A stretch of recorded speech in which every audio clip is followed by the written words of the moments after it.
Ouais, si on s'est déjà vu aujourd'hui, sinon, salut. Aujourd'hui, un colis de tonton PYLR. Ah ouais, ah ouais, ah oui, ça c'est de l'abréviation. Je pense pas qu'on en aura deux avec cette abréviation.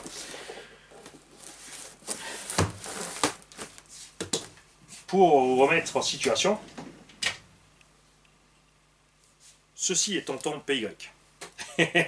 Lui, ça l'éclate, mon petit maître jaune. Donc ce petit maître jaune a été appelé tonton PY. Et tonton Pierre-Yves, il m'a marqué un peu de matos là. Et ça, c'est pour moi. Tonton Pierre-Yves, il avait du 1/5 qui s'en est séparé. Enfin, non, il l'a encore. Stop, je dis bêtise encore. Entre temps, il s'est enfin décidé à prendre une Obao pour aller sur la piste. Un grand fan de Hobbytech. Il a parfaitement raison, il a parfaitement le droit. Il est content. Pourquoi ne pas continuer l'aventure avec Hobbytech tant qu'il est content. Même s'il a eu certaines choses qui l'ont rendu pas trop content. Après, il sait ce qu'il fait au modélisme, donc il a pu rectifier évidemment le tir. Et il nous a fait ça superbement. Il s'est retrouvé donc avec des pneus 1/5 qui n'avaient pas d'utilité. Il a pris une Obao GTB. Bon, il a fait une attaque quand il a vu la direction. La GTB a une barre de Ackermann. C'est une barre. Une barre, c'est une barre. C'est pas une plaque.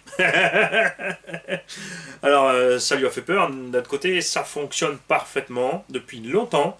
Donc, il n'y a pas de raison de s'emmerder à mettre une plaque si ça fonctionne avec une barre. En plus, les barres, tu peux les faire toi-même. Tu peux donc changer ton réglage, tout ce que tu veux. Il y a du jeu.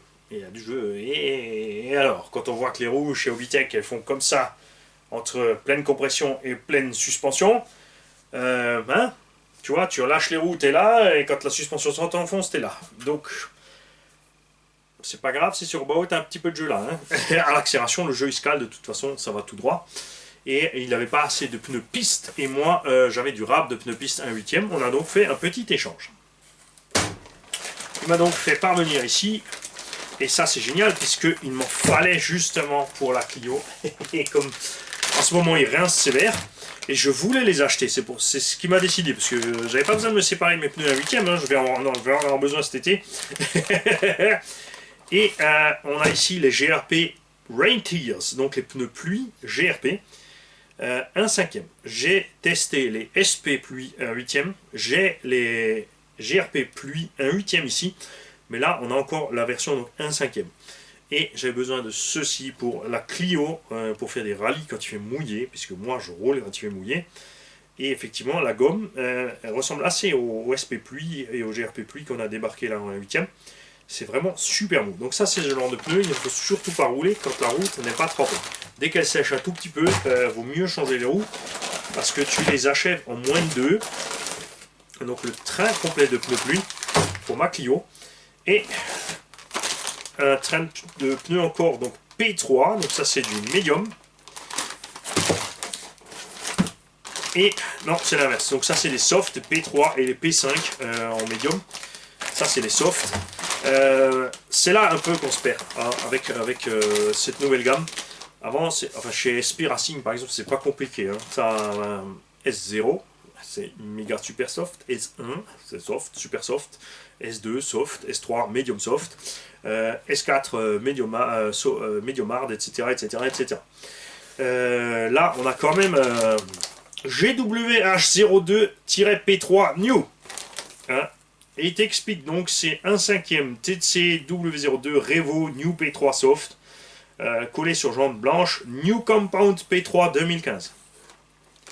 Résultat, tu sais pas où t'en es, mais le pneu, effectivement, au toucher est vraiment soft par rapport au 3 habituel. Même le 5, franchement. Mais tu t'en sors vraiment pas. Il y a un tableau, mais ouais. De plus, c'est toujours mis avec une étiquette sur les gommes.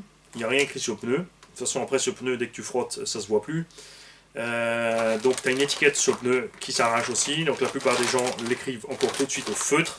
Tu les laisses emballer dans les blisters parce que sinon tu t'en sors plus. Une fois que tu en as utilisé et que tu les as, surtout les compétiteurs, parce qu'ils changent souvent de gomme, ils s'en sortent plus. Après nous, on loisir ça va, généralement moi je mets un type de pneu et ensuite je roule mes pneus jusqu'à la corde avant de changer mes roues. Et même si ça glisse ou pas, je m'en fiche, je finis mes pneus. Et mais là, ça c'est super cool, merci tonton Pierre. Avec ça, je vais pouvoir tester ma petite Clio, même s'il pleut. Parce que là, j'ai essayé avec des SP loisirs, des pneus loisirs, ça allait bien. Je glissais en traction. Par contre, j'avais une bonne tenue en... Non, c'est l'inverse, pardon. Là, j'avais une bonne tenue en traction et je glissais un peu dans les virages. Donc on va voir ce qui se passe avec ceux-là. Par contre, c'est vrai qu'ils ne se sont pas usés. Et là, comme j'ai fait un petit setup à 70, tranquille. Bon, attention, de 0 à 70, t'as intérêt à t'accrocher, ça pousse. Qui est bien adapté à notre petit parking du Jardiland. Duquel d'ailleurs encore, je remercie encore tonton Pierre-Yves pour le bon d'achat. Tiens, tonton Pierre-Yves, pour narguer le Unliker, tiens, il m'a envoyé un bon d'achat Jardiland. Afin que je puisse, je vais m'acheter une petite plante, parce qu'une plante ça tient longtemps, que je vais planter dans mon jardin, et donc chaque fois que je vais aller arroser cette plante, tu vois, je vais, tu t'imagines à quoi je vais penser, hein. Tiens, sur le Unliker. Merci Pierre-Yves.